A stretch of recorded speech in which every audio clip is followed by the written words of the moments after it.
Slokinya satu lagi nggak? Kamu udah? Ada? Ini slokimu nih. Oh, itu sloki itu. Enak tuh sloki. Udah deket? Oh, udah. Oke, sip. Kita buka aja ya? Buka aja. Oh, sore ini menjelang senja kita mampir ke kediaman. Oh, sobat lama kita. Sobat lama kita nih, ibaratnya kalau bilang satu perjuangan bisa bilang satu perjuangan ya. Bisa. Di zaman era-era kita menguli visual. Biar ada kita perkuliahan itu. Cuma bedanya dia udah sukses, kita tetap aja nggak sukses. Tetap aja seperti ini kita. Kita di kawasan Cinere gitu ya. Oh, Cinere. Kalau lewat sini tadi mengingatkan film apa? Film Sidul. Sidul. Jalur-jalurnya. Iya Sidul, Iya. syutingnya di Pondok Labu. Ya, jalurnya kan sini kan Ya. kalau narik opletnya kan. Ya, benar. Cinere Gandul. Oh.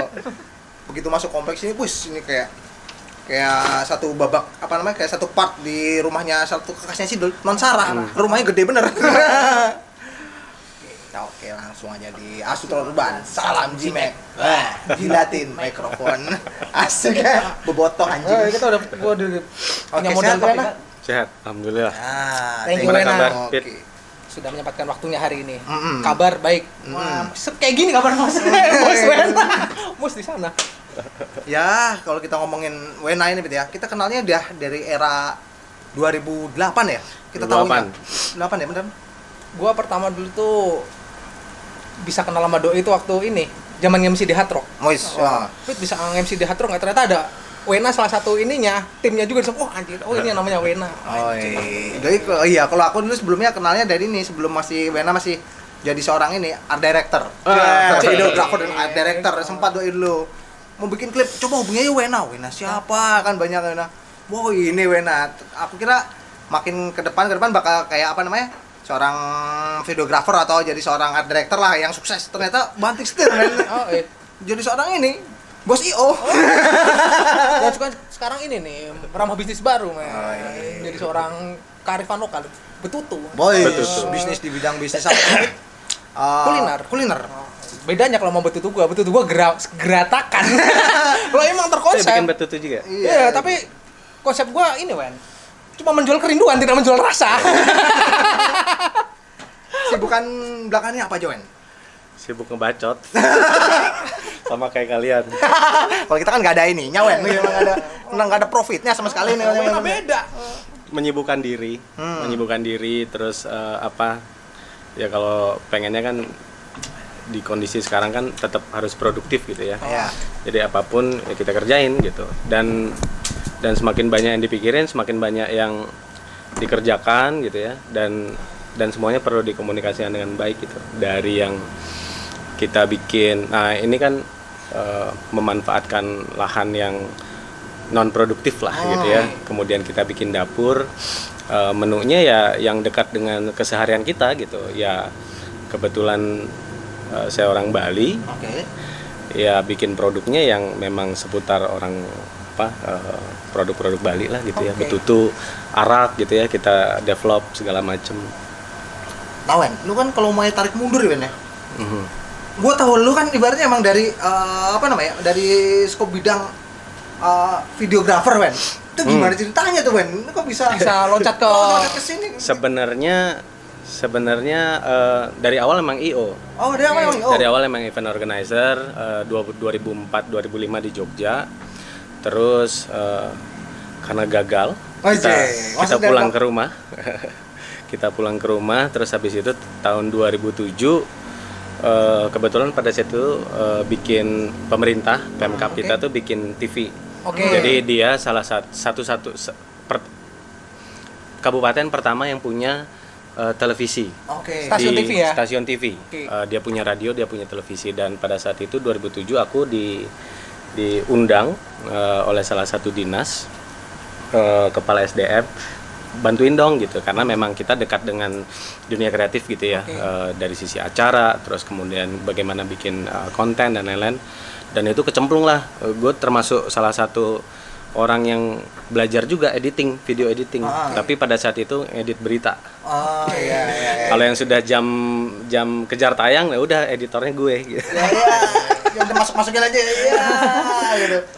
Tapi kalau mau basic pendidikan emang sempat ngambil editing apa gimana kan? Nggak ada, semuanya otodidak. Gue basicnya sebenarnya senang dengan manajemen gitu. Karena apapun yang kita lakukan ya basicnya adalah manajemen skill kan Iya, gitu. oke. Dari waktu, dari tasking manajemennya kita, terus kemudian ngomongin priority dan lain-lain gitu. Di Jogja pun ngambil manajemen ekonomi, Oh, kuliah juga waktu itu juga kuliah. kuliah tapi nggak selesai Mutung. gitu. Motongnya Ya bisa kan, begini. harus milih gitu Iya, kan iya, antara kuliah atau bekerja dan tidak bisa dua-duanya gitu. Udah Kalau- akhirnya bekerja. Kalau gue tangkap nih, Doi ini seorang penunggang badai, men. Ibaratnya bisa memanfaatkan apapun, situasi apapun untuk dikerjakan itu, men. Adaptif. Adaptif, benar. Padahal kamu di basic pendidikan nggak ada videografi gitu. Terus buat event pun kamu juga belum ada. Tidak ada sekolahnya. Hah? Nggak ada sekolahnya dulu. Iya, maksudnya Rio. nggak ada Iya. gitu. Kamu kan mengambil manajemen, cuma kamu bisa adaptif tadi, memanfaatkan apapun yang ada di Iya. sekitar yang bisa Iya. buat menaikkan apa namanya karir ataupun Ya. permasukan gitu ibaratnya. Ya. Kuncinya sih networking ya. Networking. Setelah adaptasi, kemudian kita networking. Ya seharusnya hidup itu dinamis lah gitu ya. Kita nggak bisa terpatok kepada satu cita-cita gitu. Apalagi ngomongin passion gitu kan. Nah, sih. Passion kan menjadi omong kosong gitu ketika Passion itu apa sih, men, kalau dari kacamata Dari kamu? kacamata apa itu passion itu Kan apa sih? banyak orang passion before fashion. Ah, passion gue ini, passion gue itu. Kalau dari kacamata seorang wanita, passion itu apa sih? Gitu. passion itu ya sesuatu hal yang kita cintai lah gitu. Sesuatu yang kita kita suka, kemudian kita tekuni dan kemudian menjadi sesuatu kan gitu. Ya syukur-syukur passion yang kita punya bisa menghasilkan dan menghidupi kan gitu. Ya, kalau tidak terjadi, apa kemudian kita tetap mengikuti passion tersebut kan mati konyol gitu. Iya, benar sih. Makanya kadang gue bilang bekerja berdasarkan passion ya syukur kalau lo memang menemukan itu gitu ya dan menghasilkan. Tapi ada beberapa orang yang kayak gue yang kemudian gue suka terhadap sesuatu kemudian harus melenceng sedikit lah. Oke. Tetapi kan sebenarnya nggak jauh-jauh. Ya. Gue suka di musik gitu ya, di dunia ini, di dunia entertainment, di seni pertunjukan gitu ya. Kalau kita nggak bisa di depan panggung ya kita di belakang panggung. Oke. Itu kan salah satu bentuk adaptasi kan. Tidak harus melulu di depan ya. Tidak ibaratnya. harus melulu di depan. Dulu sih main band. Anjir, tapi tidak terkenal. Makanya mending gue di belakang panggung aja, men. Ketika rekaman di Jogja gitu ya. Oke. Anjing suaranya jelek banget gitu kan. Ya udah gue cabut Anjir. Dia di Jogja Ngambek. di Jogja bikin bandnya. Anjir. band di Jogja. Yang band yang udah mulai serius ya. Yang SMA sih udah mulai. Akhirnya lu mutusin, wah kayaknya Udahlah di belakang panggung aja gitu. Nah, Lebih Wan. seru kayaknya. Lu mau mutusin buat cabut ke Jakarta nih di tahun berapa, Wen? Kayak yang aku tahu tuh kamu tuh base-nya tuh di Bali, Wen. Di Bali. Heeh. Memutuskan di Jakarta 2011. 2011. Pada saat itu sih memang lagi bagusnya ya, maksudnya secara networking aku kenal dengan beberapa klien yang di Bali. Oke. Terus pembukaan hotel, pembukaan spa gitu ya. Pokoknya opening launching itu bisa kita kerjain lah gitu. Tetapi gue tuh seneng belajar sih sebenarnya, dan belajar kan nggak mesti di sekolah ya. Ya. Setiap hari kita bisa belajar dimanapun media apapun ya kita bisa mempelajari sesuatu. Nah ini yang gue coba lakukan, harusnya ada sesuatu yang dalam konteks IO gitu ya, yang tadinya gue freelancer Iya. harus bisa membuat sebuah sistem yang baik. Oke. Entah itu buat diri gue gitu ya, atau memang untuk ekosistemnya, untuk company lah gitu. Akhirnya gue ke Jakarta untuk mempelajari sistem itu. Oh. Gimana sih caranya IO nggak cuma segini-segini aja, tetapi Disiplinnya, apapun disiplinnya, kemudian sistemnya, manajemennya yang baik. Nah itu yang gue pelajarin di Jakarta gitu. Tapi emang harus apa di Bali itu sendiri tidak ada orang ataupun satu perusahaan yang bener-bener yang menurut lu kompeten gitu untuk lu pelajari di sistem yang lu pelajari yang seperti yang di Jakarta apa di Bali? Ada. Nggak? Ada beberapa mungkin yang bagus, yang udah gede pun ada. Cuman ya mungkin zamannya gue nggak ketemu ya gitu. Oke. Zamannya gue nggak ketemu dan mungkin dan kesempatan lu ada di sini gitu. dan kesempatannya ada di sini. Berpikirnya adalah ya kalau gue bisa menemukan itu di Bali ya mungkin gue akan bertahan Tetap di di Bali, situ. ya kan. Tetapi gue tidak menemukan, terus mungkin gue juga secara pergaulan masih dalam lingkup yang terbatas, sehingga ya dari sisi manajemennya nge-build, sebenarnya kan kita basic kerjaan advertising kan, advertising agency. Nah akhirnya itu yang kemudian gue mempelajari ilmu baru lagi gitu, periklanan, creative agency. Kita dikenalkan dengan pola kerja ATL, BTL, ya kan, kemudian digital dalam konteks saat ini. Ya itu gue nggak dapetin di mana di Bali gitu. Akhirnya gue belajar lah di sini. Mungkin dapat tapi porsinya kurang banyak kali ya. Kurang gitu. Atau memang gue nggak ketemu orang yang tepat gitu. Mungkin ya. Iya. Betah lu kan awal-awal kan banyak sih. Kalau anak-anak yang dari Bali pas gua nih awal kesini pada anjing stres sudah culture culture men. Pastilah. Setahun tuh gue berantem mulu. Wah, serius. Berantem dengan lalu lintas, berantem dengan sopir angkot. Sama ya kan. Si Kopaja gitu kan misalnya jurusan Fatmawati ke Pancoran gitu. Dulu kan ojek online juga belum ada kan belum ada. Nah, akhirnya bagaimana bisa berdamai. Dalam arti berdamai nih? Berdamai dengan diri sendiri dan berdamai menerima ya kondisi ini memang sucks gitu. ini nggak bisa dirubah ya gimana? Kita mesti menikmati.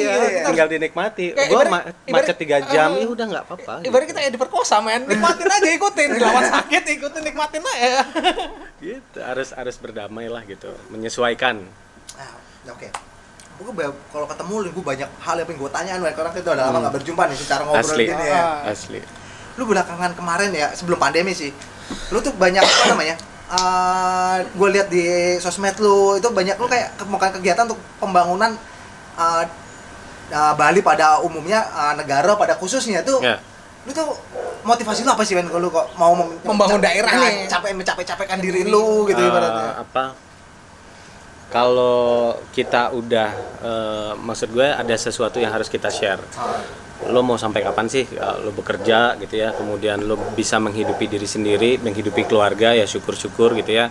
Tetapi ada kalanya di jangka waktu tertentu lo harus bisa memberikan balik gitu, give back ke community gitu ya, ke daerahnya. Karena mau nggak mau ya gue harus melakukan itu untuk gue harus berterima kasih juga ke Jembrana. Tahun 98 gue lulus SD, gue nggak akan bisa sekolah kalau nggak ada Jembrana, karena pada saat itu kabupaten pertama yang menerapkan pendidikan gratis, sekolah gratis, kesehatan gratis itu Jembrana. Nah, Krismon dari Denpasar gue pindah hijrah ke Jembrana. Di sana gue bisa ngelanjutin sekolah. Nah itu kayak semacam ya gue nggak akan ada di sini kalau nggak ada satu sistem yang dilakukan di Jembrana, dan itu baik. Dan sampai sekarang kan negara ini mengadopsi, ya kan, kartu Indonesia Sehat, terus pendidikan gratis segala macam itu tuh belajarnya semuanya dari Jembrana. Pada saat itu ya kunjungan kerja segala macam dari semua kota kabupaten belajarnya di sana. Kalau ngomongin profit bahkan kan nggak menghasilkan profit, nggak ada profitnya kan, norok kan, ya karena rasa gue ingin berterima kasih itu bener. Tapi orang-orang yang ada di masyarakat Jemberana sendiri atau daerah yang pengen lu bangun itu atensinya gimana sih? Ekosistemnya gimana sih maksudnya? Nah ini yang harus yang pertama sih nyamain frekuensi ya. Karena kan nggak semua orang mau terlibat di semacam aksi sosial begini.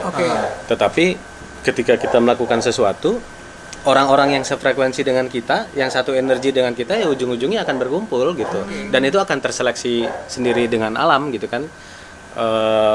Contoh misalnya teman-teman yang memang gue bikin satu talk show. Sebenarnya talk show itu sangat bermanfaat.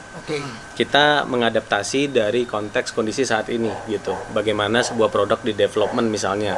Bagaimana kita berbicara branding. Yang kita jual ya sebenarnya udah nggak produk lagi, tapi value-value yang tertanam di produk tersebut kan. Branding strategi. Dan itu tuh menarik gitu. Gua undang Jering gitu ya untuk membangun ngasih masukan bagaimana sih membangun brand dan usaha-usaha yang dibikin oleh Jering gitu.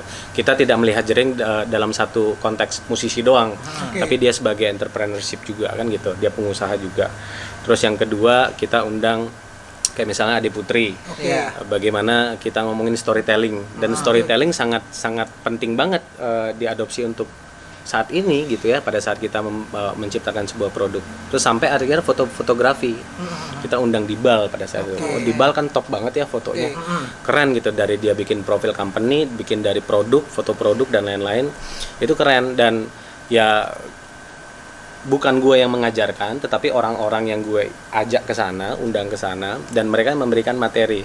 Dan sebenarnya enaknya ya, IO, karena kenapa gue mencintai dunia ini juga gitu ya, gue bisa datang, gue bisa belajar, dan gue bisa dapetin itu gratis gitu. Itu bisa nge-support juga itu ibaratnya kan. Yang lainnya mungkin kalau misalnya ngomongin seminar gitu ya, dia tiketnya kan jutaan gitu ya, bisa 4 juta, 3 juta. Nah, gue panitianya. Ilmu dapat. Lu bisa menlegasikan apa yang lu punya gitu ibaratnya. Dan pulang dapat duit.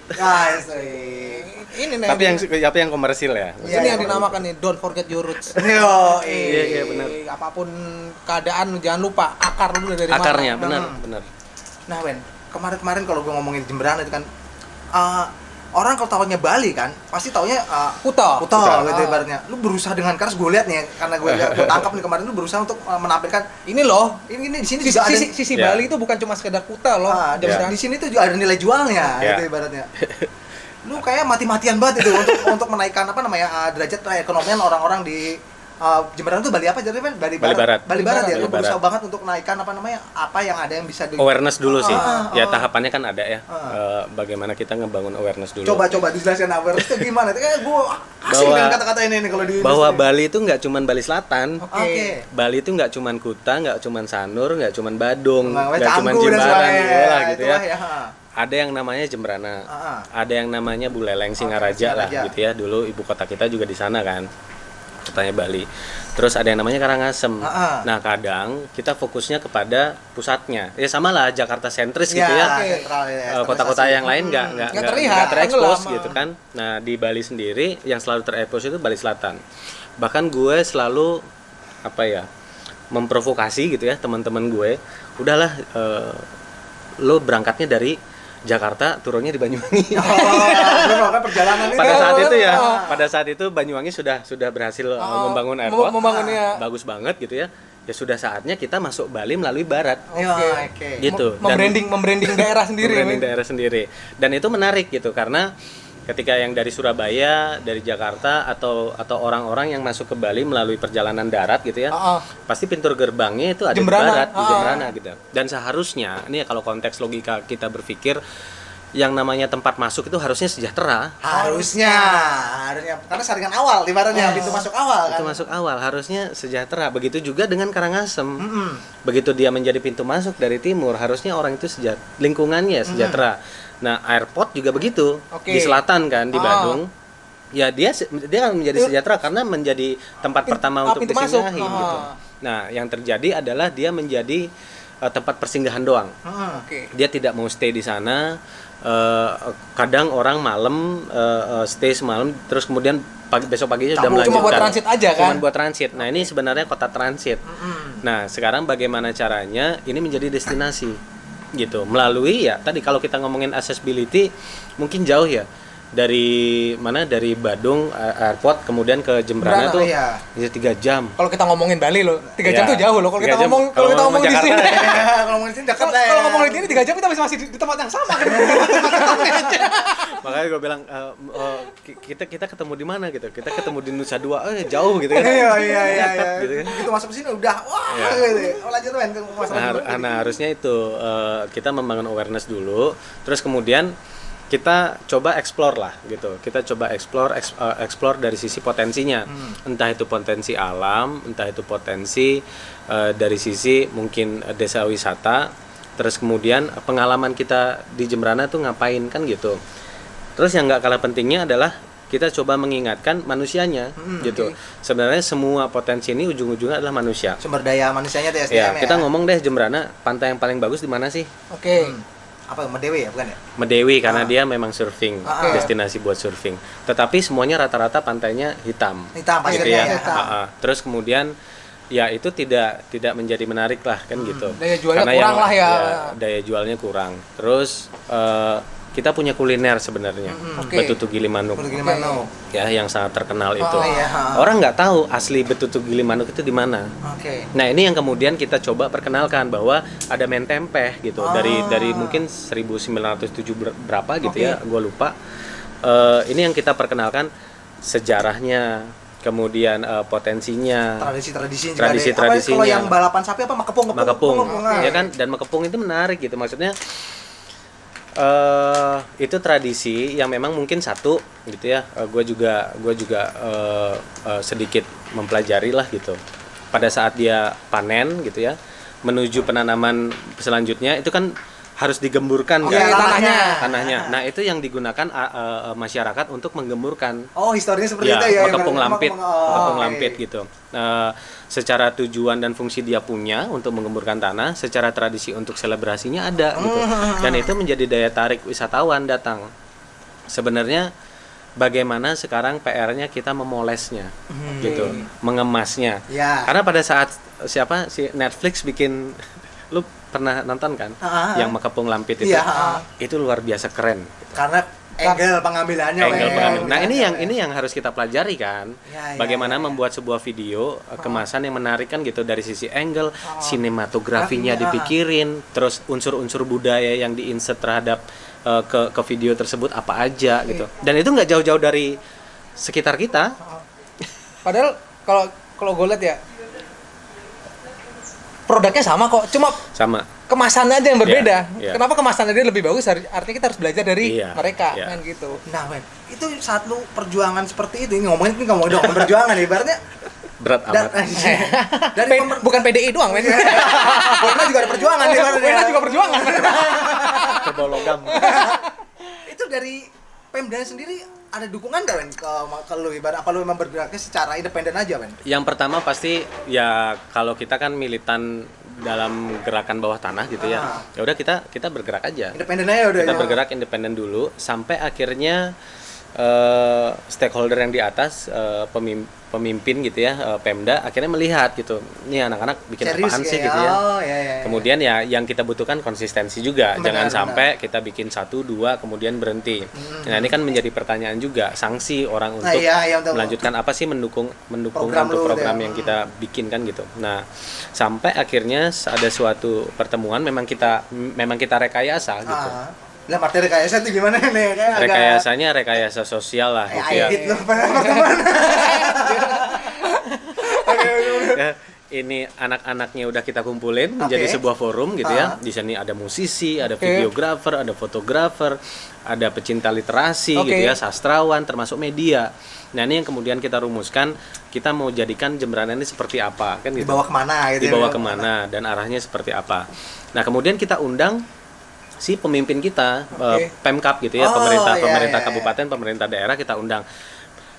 Minimal kepala dinasnya deh gitu, dinas pariwisata, budayaan, dan dinas apapun gitu ya yang terkait. Nah, akhirnya kita jelaskan, akhirnya mereka terbuka lah pemikirannya, sampai akhirnya beberapa festival itu dihandle oleh komunitas yang tadinya mungkin nggak percaya gitu, emang komunitas bisa apa sih gitu ya, dan ada underestimate terhadap potensi yang kita punya. Nah, ini yang kemudian kita diskusi bareng-bareng, sehingga festival-festival yang ada di Jembrana itu dikerjakan oleh komunitasnya sendiri, komunitas daerah sendiri ya, masyarakatnya sendiri gitu, nggak perlu bawa IO dari Denpasar di Jakarta gitu kan. Dan karena teman-teman udah bisa ngerjain gitu, udah capable ya untuk dan itu sampai wakil bupati pun hadir gitu untuk mendukung diskusi ini. Berarti emang butuh salah satu orang pioner ataupun orang yang bisa ngomong sebenarnya untuk memfasilitasi antara si komunitas sendiri dan juga si Pemda ini. Berarti ada orang di tengah-tengah yang perlu, yaitu lu tadi. Ada orang yang di tengah-tengah ini yang perlu menjembatani mereka kan ibaratnya. Tapi kan nggak semua orang yang punya yang punya value lebih kayak lu, public speaking kayak lu, yang mau buat turun tangan ataupun merepotkan dirinya tuh, anak-anak muda yang nggak semuanya mau. Dan gue lihat juga ketika pun misalnya gue minta tolong gitu ya, ada yang memang mau bantu banget gitu ya, kayak teman kita sampai saat ini juga masih ada berdiskusi dengan kita. Tapi ada juga yang misalnya ya gue butuh turun langsung gitu untuk bertemu beberapa orang pihak, misalnya di level bupati atau di level kementerian gitu ya, untuk setidaknya mempromosikan, memperkenalkan bahwa ada yang namanya Jembrana gitu. Yang tadinya memang inovatif banget kan.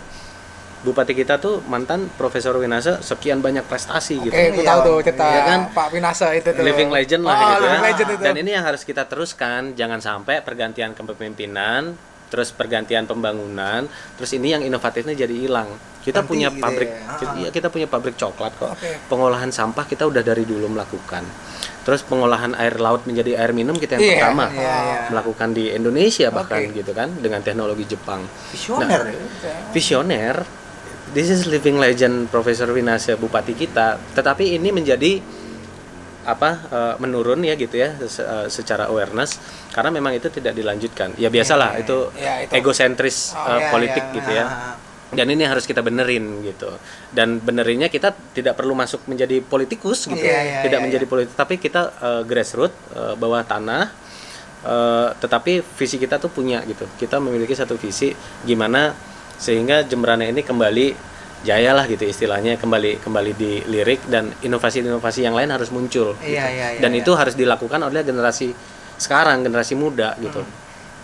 Kalau ngomongin Jemberana seperti itu kayak potensinya sebenarnya gede nggak sih, Wen? Menurut lu, Wen? Gede.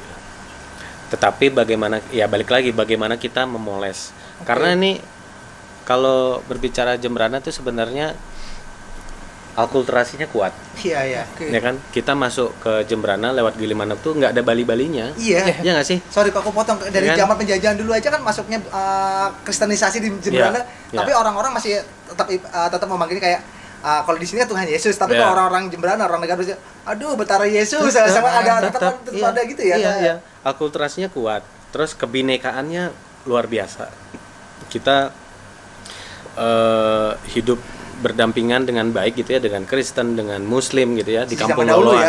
Sampai sekarang pun masih. Nah, ini yang harus kita angkat gitu kan, apalagi dalam konteks sekarang perpolitikan kan menjadi sensitif gitu ya. Hal-hal yang digoreng tuh. Iya, padahal itu mah udah dari dulu kita damai-damai aja gitu kan. Ada Kampung Loloan gitu.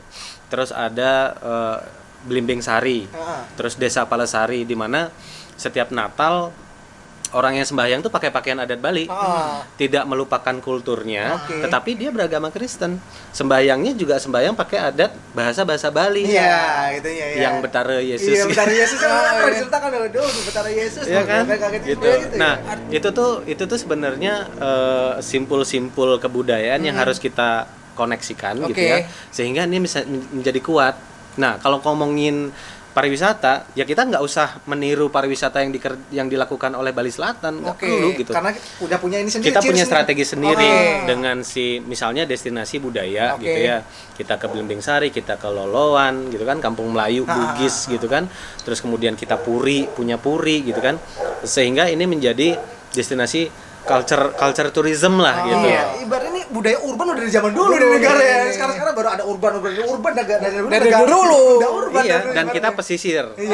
Dan pesisir selalu mengalami akulturasi budaya yang paling cepat kan, karena dia baru gerbang keluar masuknya banyak gitu. Itu orang ya. Termasuk Singaraja. Dulu kan kita punya pelabuhan. Iya, di Singaraja itu kan ibu kota Bali dan dulu di sana. Pertama di Singaraja kan dulu kan. Sampai kalau salah kayak ibaratnya yang di Singaraja bukan sih ada arsitektur yang berbau-bau Belanda kan banyak kan ditemukan di Singaraja kan. Kayak Balai Loji, hal-hal seperti itu yang kita pelajari zaman kuliah men. Pelabuhan kota pelabuhan gitu kan di sana. Arsitekturnya juga masih sampai sekarang masih memiliki keunikan gitu ya. Peninggalan zaman dulu. Berarti ini orang nih layak disebut lokal heroes men. Lokal heroes. Keberatan gue. Iya kalau lu stay mungkin di Bali atau di Singaraja, bukan sorry di negara. Beneran lokal heroesnya. Oke. Bukan. Belum tentu. Gue selalu bilang sama teman-teman gue ya, lo harus melihat Bali itu dari luar. Oke. Dalam arti dari gimana nih? Iya, ketika kita tinggal di rumah kita gitu ya. Kita nggak tahu kondisi rumah kita ini bagus apa enggak kalau kita belum keluar dan melihatnya dari luar gitu. Nah setelah gue tinggal keluar gitu ya, gue tinggal di banyak Jakarta daerah maupun di Jogja yang gue katain tadi ya. Dari pindah ke Jogja terus sekarang ke Jakarta, kemudian melihat Bali ini bukan sesuatu yang kemudian bagus-bagus banget gitu ya. Dalam konteks misalnya kita ngomongin di Denpasar sudah macet banget gitu ya. Bahkan udah chaos gitu ya. Pengguna jalan udah nggak tertib lagi, trotoar udah disikat gitu ya. udah ini harus dibenerin. Nah, kalau kita terjebak, kalau misalnya kita tinggal di Bali kemudian kita menganggap ini baik-baik saja, ini yang berbahaya gitu. Makanya kadang gue sering bilang sama teman-teman, lo harus melihat Bali itu dari luar, dari kacamata luar. Lo keluar dulu dan kemudian lihat apakah rumah lo baik-baik aja apa enggak gitu. Tapi bukannya konsekuensi untuk menjadi sebuah kota yang berkembang atau sebuah kota besar pasti kan kompleksitasnya semakin banyak kan Wen sebenarnya. Iya, kalau nggak ada rencana tata ruang yang baik, ya kan, apa kita kemudian legowo gitu menerima kemacetan gitu kan, tindakan itu ya, ke Ubud aja udah 1,5 jam gitu kan, nggak asik apaan sih gitu. Tapi sekarang sepi sih, Ben. Iya. Dan kita ngomongin normal. Normal ya. Paradise Island tapi macet. Berarti sorry Wen, kalau kita ngomongin hal itu kan berarti kita ada hubungannya dengan yang dijual Bali pada saat ini kan, itu pariwisata kan. Pada yang awalnya Bali itu sebenarnya bukan sebuah pulau pariwisata. Kalau yang gua pelajarin dulu tuh, yang gua tahu Bali itu sebenarnya adalah sebuah daerah agraris yang berubah menjadi sebuah destinasi pariwisata kan sebenarnya. Industri wisata gitu ya sekarang. Bukan. Nah, kita terjebak di sana gitu. Gue bukan pakar pariwisata ya, tapi dari sisi apa yang gua alamin gitu ya, apa yang gua lakukan di kegiatan ini, sebenarnya kita terjebak dengan kepariwisataan. Sebenarnya kan pariwisata itu bonus. Orang ke Bali mau ngapain sih sebenarnya? Kan ngelihatin alamnya, ngelihatin budayanya, gitu kan, ngelihatin kebiasaan orang-orangnya, gitu kan, adat istiadatnya gitu. Perkara dia menjadi sebuah industri ya, itu merupakan sebuah bonus. Tetapi sekarang kenapa industrinya yang menjadi dominan? Menu utama gitu ya. Iya kan? Nah, agrarisnya kita lupakan gitu.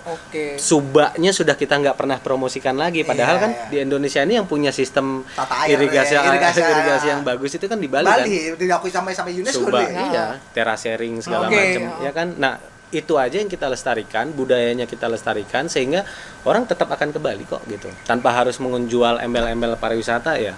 Ya sekarang kita menjadi tidak eja lagi gitu, rapuh gitu ketika pariwisatanya mengalami sebuah menjadi dominan. Maksud gue bukan, kalau orang anggap lu munafik, kebanyakan lu munafik, lu ngomong ini bukannya munafik, bukannya menampik ini tidak bagus, tapi ibaratnya ini sebuah hal bagus yang menjadi hal yang kebablasan gak sih? Ya makanya kita setuju dengan istilah kembali ke quality tourism. Pariwisata yang berkualitas itu apa sih gitu kan? Menjaga alamnya gitu. Ya hubungan kita manusia dengan manusia dengan alam, manusia dengan Tuhan kan gitu. Itu aja yang sebenarnya kita pertahankan, kita lanjutkan gitu ya. Pariwisata itu bonus. Orang datang ke sana tuh kan pengen melihat budayanya kita, sehingga tidak perlu kita membangun fasilitas yang berlebihan, apalagi melihat Denpasar dan Bali Selatan khususnya gitu ya, yang pembangunannya masif dan tidak tertata gitu. Itu culture apa gimana sih, Van? Ya kalau pembangunan perubahan pasti ada. Tapi kan bagaimana kita mempertahankan akar yang tadi, kultur kita gitu kan. Banyak hotel dibangun, airnya subur nggak sih gitu? Ya pasti habis lah gitu. Pasti habis kan, kesedot gitu ya untuk kolam renang, ya kan. Dan akhirnya persaingan menjadi semakin tidak sehat, saking banyaknya persaingan dari tidak sehat. Hal-hal itu gitu. yang terlihat. Dan menjadi konsumerisme terjadi, kapitalisme terjadi, dan kita mendewakan yang namanya dolar gitu. Pasti, ya. Itu. Dan semuanya merasa bangga bekerja di dunia pariwisata, gengsi lah. Sedangkan bertani dilupakan gitu. Nah ini yang lagi coba kita diskusikan sama teman-teman. Kalau bahasa kerennya, ya tamu dong. Tamunya siapa? Tuan rumahnya siapa? Tamunya siapa? Kamu nggak ajak tamu nih. Mas Susuk.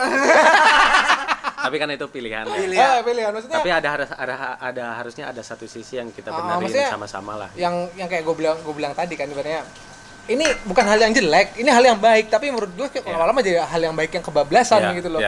Makanya pandemi ini kan menjadi introspeksi diri. Nah, itu ya kan, gitu. Bahwa pariwisata itu bukan sesuatu yang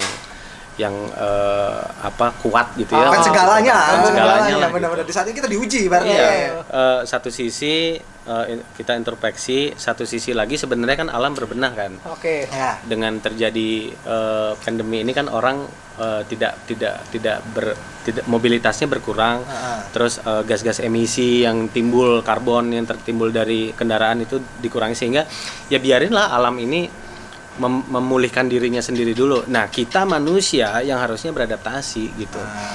Sebenarnya apapun bisa kita kerjakan. Makanya gue bilang pandemi ini ngapain aja sih gitu. Ya kita nggak boleh cengeng sama pandemi ini gitu. Apapun bisa kita lakukan, dan kita butuh inovasi. Masalahnya udah habis, Wen. Udah habis dijual. Tanahnya sudah habis. Jawabannya gimana, Wen? Mau pulang ke kampung, kampungnya udah nggak ada ini gimana? Iya, gue juga pulang kampung kemana ya? Ke Singaraja, kampung gue kan. Oke. Singaraja. Terus kalau Jembrana ya tempat gue Gede lah ya. gitu. Jadi temen, saudara, dan ya gue anggap keluarga itu ada di sana. Kebanyakan di Jembrana sama. Kebanyakan di Jembrana gitu. Dan ya memang harus berinovasi. Yang pada mengeluh yang gue lihat ya, teman-teman gue bahkan yang di desa jarang mengeluhnya. Yang di desa ya? Ya, yang di desa ya jarang mengeluhnya, karena ya mereka sudah cukup pola pikirnya dengan hidup sederhana, berkecukupan gitu kan. Makan ada gitu ya. Terus dan kita tahu apa yang kita makan tuh ya memang kebutuhan kita, bukan makan apa yang kita inginkan kan gitu. Apa kan. yang dibutuhkan berarti. Iya, gitu. Tapi kan kalau yang di kota beda lagi, kasusnya beda lagi ya, karena kan kebutuhannya juga beda Wen, antara Ya. Kalau yang di kota kan dengan kebutuhan teman-teman kita yang agak agak yang di daerah kan yang atau di regional kan agak beda. Kalau yang di kota mungkin mesti yang mengurusi tagihan internet segala macam, belum Netflix. Nah, itu kebutuhan nggak sih? Iya, sebenarnya bisa masuk kebutuhan juga sih kalau buat menunjanginnya sih, mobilitasnya. Kebutuhan mental. Iya benar. Dan Tapi juga kan juga budayanya sudah berbeda dengan yang di desa kan. Kalau di desa mungkin masih bisa melakukan bercocok tanam ataupun beternak gitu kan. Kalau di kota kan wah, lahan sudah tidak ada kan, dan pilihannya kebanyakan kayak teman-teman aku sekarang kan sudah banyak yang jadi wira swasta kayak driver pariwisata, ibaratnya lonjakan driver gede banget loh kan. Ya itu kan pilihan. Iya sih. Iya kan, pilihan menjadi petani, pilihan menjadi driver apapun atau tour guide gitu ya, pilihan menjadi pengusaha pariwisata misalnya, itu semuanya pilihan gitu. Tetapi ketika kita menghadapi situasi seperti ini ya harusnya balik lagi, apa sih yang menjadi kekuatan kita gitu ya. Pernah nggak sih kita berpikir, kita ngelisting gitu inventory yang bisa kita lakukan tuh apa gitu ya. Kita bisa masak kah? Kita bisa berkomunikasi kah? Gini. Ngebacot begini kan satu skill soft power kan gitu. Kekuatan lunak yang bisa kekuatan yang kadang-kadang tidak ada gunanya gitu. Oke, lanjut itu diplomasi ya. Ya kan dari diplomasi kita bisa merdeka, men. Iya kan gitu. Semuanya sih pilihan, tapi yang sering gue bilang sama teman-teman, jangan sampai kita nggak produktif gitu. Kalau dulu kan gue senangnya belajar hal-hal yang non akademis gitu ya. Jam 3 pagi bisa nontonin workshopnya siapa gitu. Ini kayak orang bener aja lu. Ngelakuin seperti itu apa? Ngelakuin seperti itu dulu? Ngalamin. Pas di Jakarta apa di Bali nih? Hampir di kehidupan gue. Oh ya, kan datang ke workshop siapa gitu. Iya. Tahun 2008 gue bikin IO namanya Axis Production. Itu khusus menangani seminar-seminar motivator. Oh, serius? Bob Sadino, almarhum, James Kui, Tung Semua Ringin, terus siapa ya ala-ala John Robert Power gitu ya. 2008 tuh setahun. Sampai akhirnya gue sadar, yang bisa memotivasi diri kita ya diri kita sendiri. Kita nggak butuh orang lain, kita nggak butuh motivator. Yang dibilang keluar dari zona nyaman ya pembicara tersebut juga nggak keluar dari zona nyaman. Keluar dari zona nyaman yang nggak nyaman banget itu. Bahkan nyanyi pun juga ngomong sih sama kemarin kita ngobrol kita ngobrol sama dia, sebenarnya gue keluar dari zona nyaman ya, zona itu juga nggak nyaman banget buat gue. Gitu, udahlah keluar gitu kan. Dan seneng ini aja, maksudnya kalau kita justru kan kita kreatif ketika kita menghadapi situasi yang tidak nyaman kan. Kayak misalnya anjir nggak punya duit nih, terus mau ngapain kan gitu. Nah itu yang ide-ide itu keluar gitu. Dan kita harusnya nggak terpaku kepada momen, karena kita bukan seniman yang wah nungguin mood dulu gitu. Idenya didapat ketika tengah malam gitu. Ini apaan sih, cemen banget gitu ya. Ngedapetin ide aja harus ritual tertentu. Enggak, padahal ide kita tuh tersebar di sekitar kita gitu. Kan kita terikat dengan kultur kan gitu, terikat dengan sikap kreatifnya kita, terikat dengan budayanya kita. Ya kalau gua orang Bali ya tinggal gua kolek tuh apa yang bisa kita explore dari budaya-budaya yang kita punya kan gitu. Kayak betutu ini kan dia menjadi warisan budaya. Lo tidak hanya sekedar makan betutu, enggak. Tapi warisan budaya yang kemudian lo bisa berbicara tentang rempahnya. Itu ada filosofinya juga, apa ada ini? Iya dong. Ada ceritanya. Nah itu gue belajar sama Ade Putri. Iya dong. Ade Putri itu kan dengan menariknya dia menceritakan gitu ya, dengan kerennya dia menceritakan makanan itu tidak hanya sekedar barang yang kita konsumsi, enggak. Di sini nih ada historisnya gitu. Kita berbicara rempah-rempah. Belanda aja jajah kita karena rempah-rempah. Masa kita nggak ngomongin rempah-rempah sih gitu kan? Rempah-rempah. Terus betutu tuh ada berapa rempah-rempah yang menjadi ingredients-nya gitu, menjadi resepnya. Dan kemudian kuliner Bali itu sebenarnya banyak banget gitu. Di Karangasem aja ada sebuah buku Bali Genuine gitu ya. Itu ada 350 resep makanan. Itu dari Karangasem doang. Karangasem doang ya, Bali. Belum lagi Bali pada umumnya ya, kayak Jembrana kita punya lawar kelungah. Lawar pun ada beberapa jenis varian gitu kan. Lawar plek yang di Ketewel, lawar kelungah di Jembrana, terus lawar kuir ya kan di Gianyar Tabanan. Terus Singaraja keunikannya apa? Masing-masing punya ini sendiri ya. Nah ini yang kita ceritakan sehingga kita tidak hanya sekedar menjual betutu, kita menjual nilai-nilainya gitu, historinya, siapa yang bikin, siapa yang masak, terus bumbunya apa aja. Plus lagi dalam konteks kekinian kita mengemasnya dengan populer lah. Fotografi yang bagus, storytelling yang menarik, terus desain komunikasi visual yang looking good lah gitu ya, sehingga wah ini menjadi satu produk yang keren, yang layak gitu. loh, yang layak milenial. Perkara orang suka atau nggak suka dengan rasanya ya kita fokus sama yang suka aja. Selera kan itu kan, selera gitu kan. Ini kurang asin, kurang pedas, ya kan lidah orang beda. Ya tapi benang merahnya kita paham gitu, apa yang mesti kita bikin gitu. Dan itu di sekitar kita tuh kita dikelilingi oleh banyak ide yang sekarang tergantung apakah kita mampu melirik itu semua, menangkap peluang itu apa enggak kan gitu. Kalau kita fokusnya ke masalah, ini sepi, orang-orang nggak pengen ya, nggak kelar gitu ya, kita fokusnya ke solusi gitu. Gua sih selalu berpikirnya gitu ya, gua tidak hidup di hari kemarin gitu ya, kita hidupnya di hari ini dan kedepannya mau ngapain gitu. Jangan cuma menyalahkan, tapi cara problem solvingnya gitu. Problem solving. Kan orang kreatif begitu tuh guys. Harusnya kan? Kreatif adalah menjawab sebuah permasalahan, bukan yang konteksnya berkesenian doang. Iya, gitu. Apapun gitu ya. Kan? Makanya gue dibilang Bali abal-abal. Dia jadinya bukan kreatif kan, tapi kreatif. bukan Bali abal-abal sih, Wen. Lo bisa nari nggak? Nggak. Lo bisa megambel nggak? Nggak. Lo bisa mekidung nggak? Nggak, gitu kan. Kalau bukan Bali gitu kan. Ya kan nggak semua orang Bali bisa melakukan itu, Wen. Itu istri gue bilang, lu Bali abal-abal. Semua orang Bali bisa melakukan hal itu, kan. Tapi aku bisa nyetok bahasa. Satu hal, Kobadama. Kunci Bali tahun lama ya. Continuity Bali ya. Gak usah yang lain. Kalau gue tarik masakan Bali itu lah mengingatkan nilai-nilai era-era kita, karena kita tumbuh gede di Bali Put ya. Era-era kita SMP kan apa sih, kita pasti wah SMP kita nongkrong di posko, ayo kita masak-masak nih. Culture masak kan memang udah ada dari, apalagi laki-laki adalah yang pandai memasak. Culture laki-laki Bali itu pandai memasak kan. Itu yang gue tangkap, anjing keren nih. Iya, dan itu nggak semuanya semua masing-masing kota atau masing-masing daerah memiliki keunikannya masing-masing. Nah ini yang perlu kita angkat gitu, maksudnya nggak usah jauh-jauh deh cari ide gitu ya. Orang di sekitaran kita aja ada kok. Kayak misalnya gue nggak bisa ke Bali nih karena pandemik. sekarang gue bikin Bali di sini gitu. Mini Walaupun Bali, ya. miniatur Bali, Iya, walaupun iya. dalam konteks kecil gitu ya, cuman berapa 4x4 gitu. Terus gue nggak bisa makan betutu, gue nggak bisa gua nggak bisa makan apa sesuatu yang otentik yang rasanya Bali banget. Itu kita bikin sendiri Kita gitu kan. ciptakan, Kita ciptakan yang bikin otentik gitu. itu. Yang cukup untuk mengobati kerinduan kita nih. Tuh tungkunya. Tungkunya ngebul bener. Ini apa hitam bener nih karena rasain. Produktif kan. Makin itu makin produktif. Dan yang kita angkat adalah bagaimana mengolah masakan Bali tempo dulu. Oke.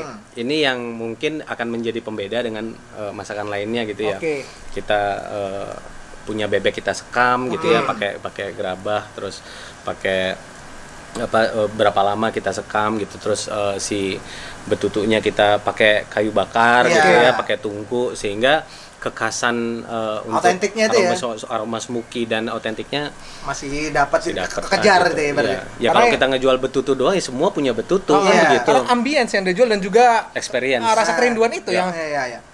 Wen, berarti apa ya? Lu mempertahankan sebuah nilai-nilai budaya atau adat yang di mana lu apa namanya? Yang lu pegang ya, walaupun lu mendapat mendapat konsekuensi yang nggak selalu enak gitu ibaratnya dari lu tadi membangun daerah lu sendiri, menjual rasa daerah lewat betutu lu jual di sini. Tapi kan banyak orang yang nggak bisa langsung menyerap itu dengan hal positif ibaratnya. Itu aji mumpung gitu ibaratnya. Padahal belajarnya sama-sama. Gue kan belajarnya juga pada saat gue bikin workshop di Jember. Dan itu nggak lama, itu tahun 2018 atau 2019 gitu ya. Dan kita belajarnya sama-sama. Ya sekarang tergantung orang menangkap apa enggak dari workshop yang kita lakukan kan gitu. Nah sebenarnya gue juga pribadi quote unquote memanfaatkan apa yang kita lakukan kan gitu. Gue datengin Ade Putri itu dengan storytelling skillnya gitu ya. Kemudian kita datengin Kang Ayib juga almarhum. Kita berbicara tentang placemaking, kita berbicara tentang kreatif dengan metode yang benar. Dan itu secara ilmiah bisa kita bedah ternyata gitu. Maksudnya kalau dipersingkat kreatif dengan metode yang benar gimana sih? Semuanya ada polanya gitu. Kayak misalnya kita berbicara ya pastinya adalah kreatif untuk menjawab permasalahan gitu ya, kreatif untuk mencari solusi. Nah sebenarnya permasalahan kita apa kan gitu ya. Kalau permasalahan gue sekarang kita kehilangan traffic offline yang di event gitu ya, ya kita adaptasikan, kita adaptif untuk melakukan virtual kan gitu. Sebenarnya kan pekerjaannya nggak hilang kan gitu, cuman orang-orang yang hilang, traffic dan crowdnya yang hilang kan gitu. Sama juga ketika misalnya kita berbicara tentang kuliner gitu, kita punya resep yang bagus, kita punya produk yang bagus, kemudian kita mendevelopnya dengan disiplin ilmu yang baik gitu ya, konsisten, jelas gitu ya, nge-build awareness bagaimana caranya, terus product development seperti apa, kemudian ada beberapa hal yang kita inject yang kita sebut value creation gitu. Value creation itu bagaimana kita menginjek nilai-nilai yang ada yang kita punya ke dalam produk kita gitu. Kayak misalnya gue bikin betutu ya sama. Ini yang buat siapa? Kemudian kita menggunakan rempah-rempah apa? Dijabarkan semua diceritakan. Makanya kita butuh storytelling yang baik untuk menceritakan ini kan gitu. Kalau cuma lu sekedar nih betutu harga 100.000, ini yang lu jual apa sih sebenarnya? Ya betutu doang, makanan doang. Tetapi lu tidak menjual nilai-nilai yang terkandung di dalam produk ini gitu loh. Sorry, gue potong. Itu cuma gimmick apa gimana kalau orang ngomong cuma gimmick doang tuh gimana kalau menurut lu ada tanggapan seperti itu? Cuma gimmick doang nggak dari Wena ada. Metode sih. Itu metode. Metode yang kemudian kita disiplinkan gitu ya, sehingga ini menjadi menarik gitu. Ya sama kayak apa ya bikin produk deh, hasil karya kita musik deh gitu ya, kita paling gampang ya. Si A bikin lagu gitu, lagunya bercerita tentang apa, itu kan pasti mereka pikirin kan. Gua lagi galau, outputnya lagu yang menye gitu kan ya. Terus liriknya seperti apa, liriknya si A sama liriknya B ya pasti akan berbeda sesuai dengan karakternya kan.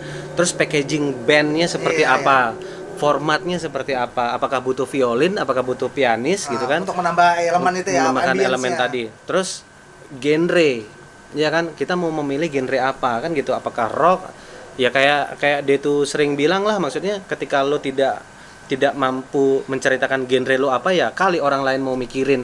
Ya kan ini yang mesti kita ceritakan terus kan gitu.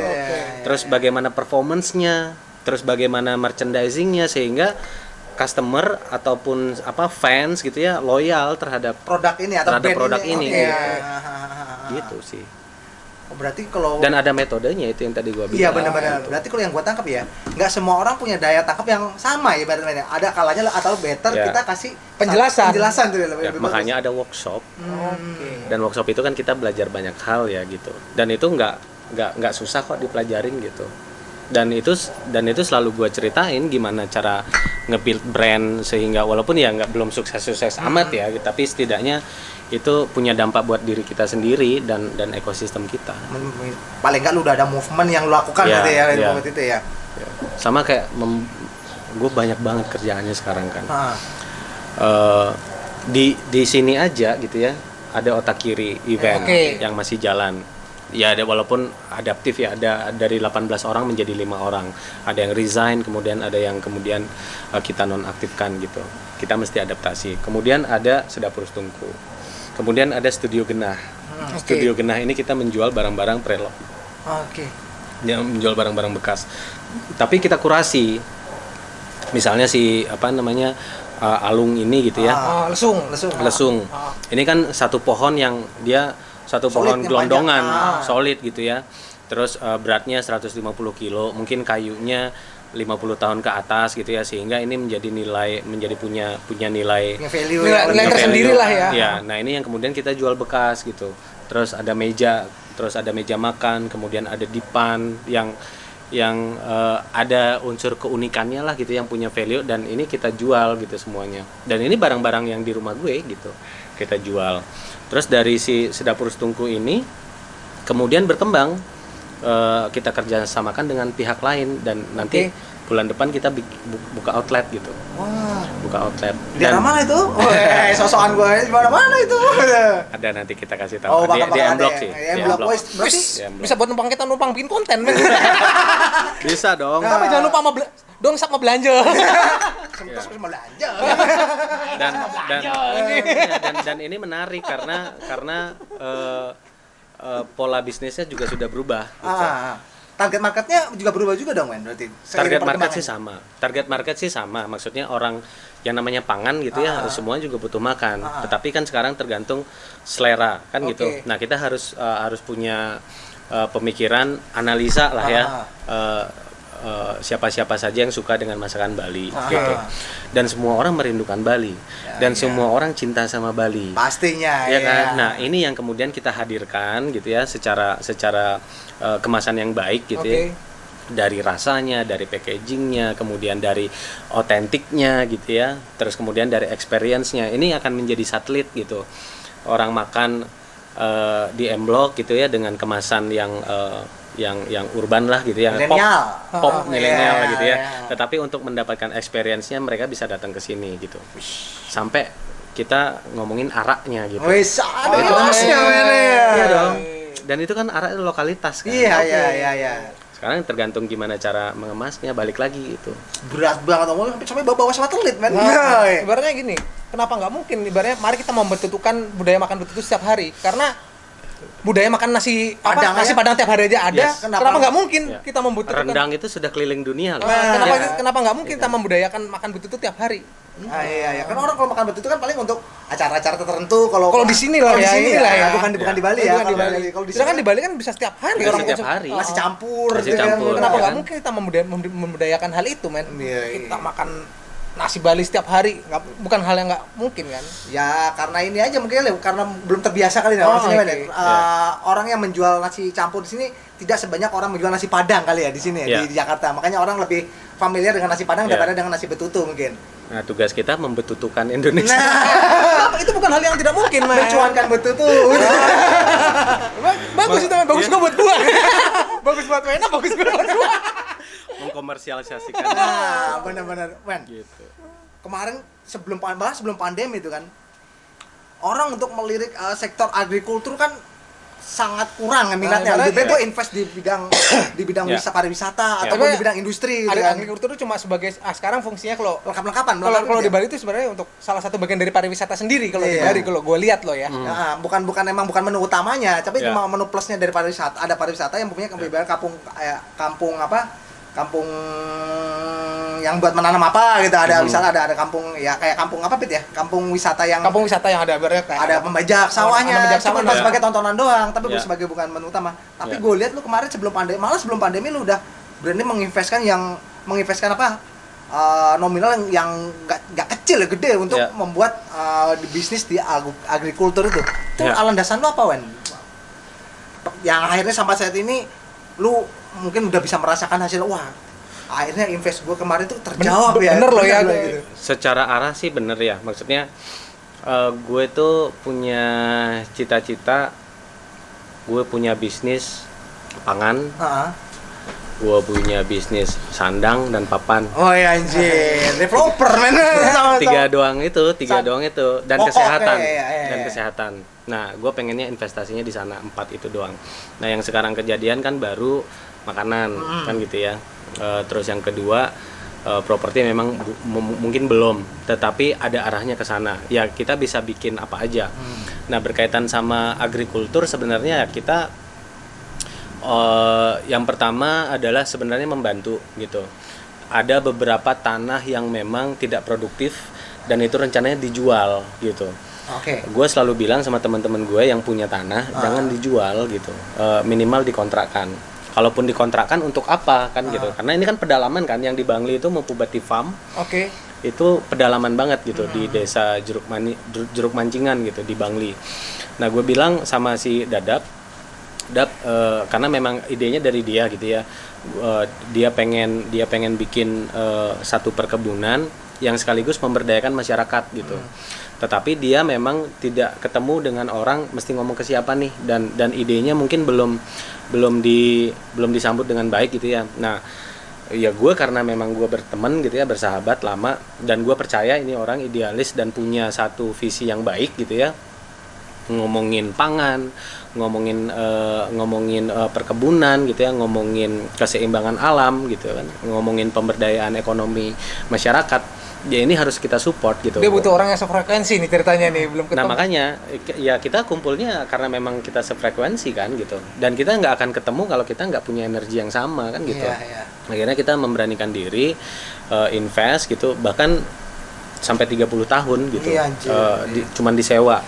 Nah sekarang dengan pola kerja yang baik gitu ya, istilahnya fair gitu ya, fair terhadap upah minimum yang diberikan untuk masyarakat, sehingga dia bisa bekerja, sampai akhirnya membuat konsep ini pengembangannya seperti apa gitu. Nah si Dadap ini kita sudah berkembang nih dari 1 hektar menjadi 12 hektar.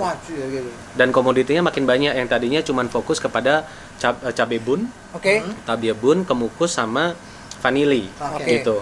Sekarang menjadi 12 hektar dengan komoditi tambahan kayak misalnya pisang, kayak misalnya pohon-pohon yang memang secara periodik bisa kita panen. Hasilnya bisa dimanfaatkan ya? Dimanfaatkan, kita jual, dan kita sudah bekerja sama dengan Royal Spice Garden Indonesia gitu untuk ngomongin pasar ekspor keluar gitu, entah itu ke Eropa atau kemana. Artinya ya ujung-ujungnya adalah networking gitu. Networking penting. Banyak orang selalu berpikir modal itu hanya uang gitu ya. Sebenarnya enggak gitu. Dan gue sudah mengalami, gue berusaha, gue memiliki usaha ini bahkan sama sekali nyaris tanpa uang, tanpa modal. Modalnya adalah ya kapasitas kita sama kreativitas kita sama si jejaring tadi gitu, networking yang kita punya gitu. Nah ini tinggal ngebacot. Tapi dalam artian itu kalian budidayakan secara organik atau organik. Soalnya ada beberapa investor datang, oke, gua mau ngambil berapa 2 hektar, tetapi dia maunya cepat gitu ya. Dia tidak mengikuti konsep yang kita lakukan, ya akhirnya mental, dia nggak terlibat di sana gitu. Mungkin karena mikirnya kalau investasi itu industri kali ya, yang untuk memenuhi kebutuhan pasar kali banyak. Ya komoditi, dan orientasinya adalah profit. Sedangkan kan kita orientasinya adalah keberlangsungan. Dari tanahnya gitu ya, kemudian orang-orangnya biar nggak pindah ke kota gitu ya, jadi pelaku industri pariwisata, ya mending ngolah tanahnya di desa. Nah ini menariknya men, anak-anak kalau ngomongin pelakunya kan kita nggak bisa ngandelin yang namanya generasi tua terus menerus kan men, Karena itu bakal tergantikan oleh generasi muda. Ya. Karena anak muda sekarang yang gue lihat lebih seneng kerja di Alfamart daripada menjadi seorang petani minimal, ataupun lebih kerja bergengsi ya. Iya, lebih bergengsi mungkin, nggak tahu, tidak kotor. mungkin Ya. karena kerja di bidang perkebunan atau sektor pertanian atau agrobisnis itu sangat capek banget Wen. Dengan sistem pertanian atau perkebunan sistem yang lama menggunakan bajak ataupun belum ada modernisasi dengan traktor, itu bakal sangat capek dua kali capeknya daripada mereka harus bekerja di sektor-sektor seperti pariwisata. Nah, untuk cara lu untuk mengedukasi anak-anak sekitar atau dengan cara yang oke lah, dengan mungkin gimana cara lu untuk menggrab anak-anak, mengedukasi kepada orang-orang yang tertarik. Yang nggak tertarik lupain lah, ngapain kita effort ya kan. Tetapi ketika kita bertemu dengan anak muda yang gue tadi bilang sefrekuensi, punya visi yang sama, punya misi yang sama, dan punya knowledge yang yang mumpuni gitu ya, dan orang yang ikhlas. Kan yang kita butuhkan kan adalah orang-orang yang ikhlas menjadi petani. Bertani karena benar gitu. Bertani karena benar, dan bertani atau mati gitu. anjir. bertani atau digusur. Dan ini terbukti ketika industri kita macet gitu ya. Iya. Dan yang menghidupi kita adalah tani gitu. Apalagi kita ngomongin krisis pangan dan lain-lain, yang paling harusnya dibantu adalah si petani ini. Sehingga orang, gue sering diskusi gitu ya dengan pihak kementerian. Terus ada Kementerian Desa Tertinggal, justru mereka punya program bagaimana anak-anak muda yang di bawah usianya 30, di bawah 30 tahun itu punya niat untuk bertani, pulang ke desa gitu, bertani. Karena apa?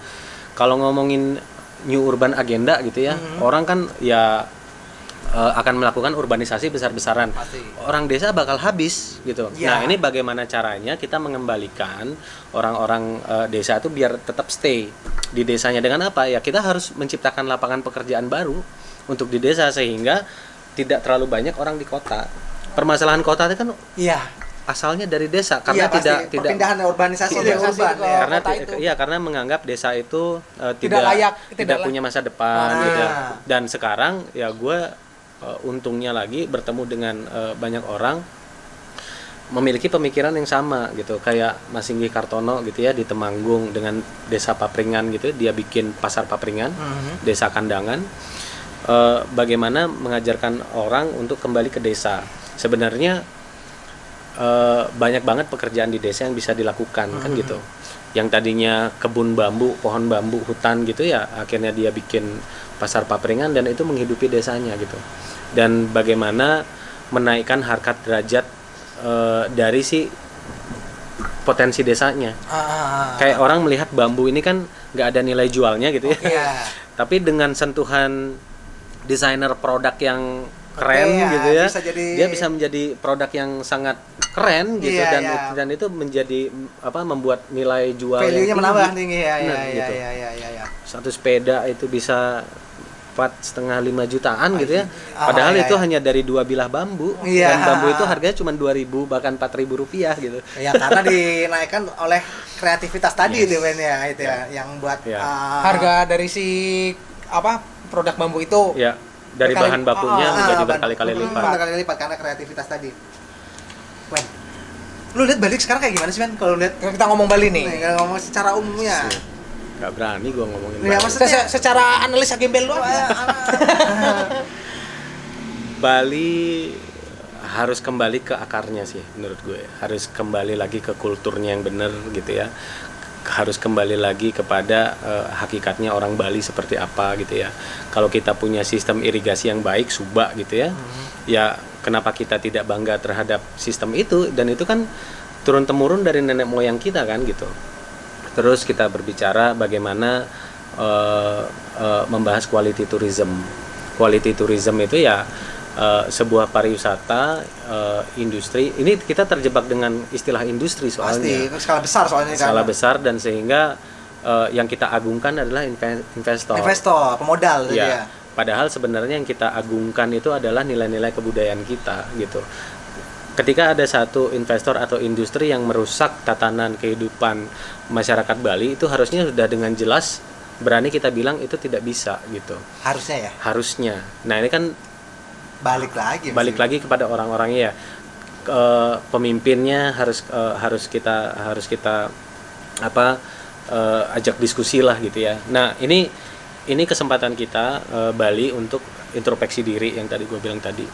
Introspeksi diri sehingga kita mampu menciptakan ekosistem yang baik yang berorientasi pada quality tourism.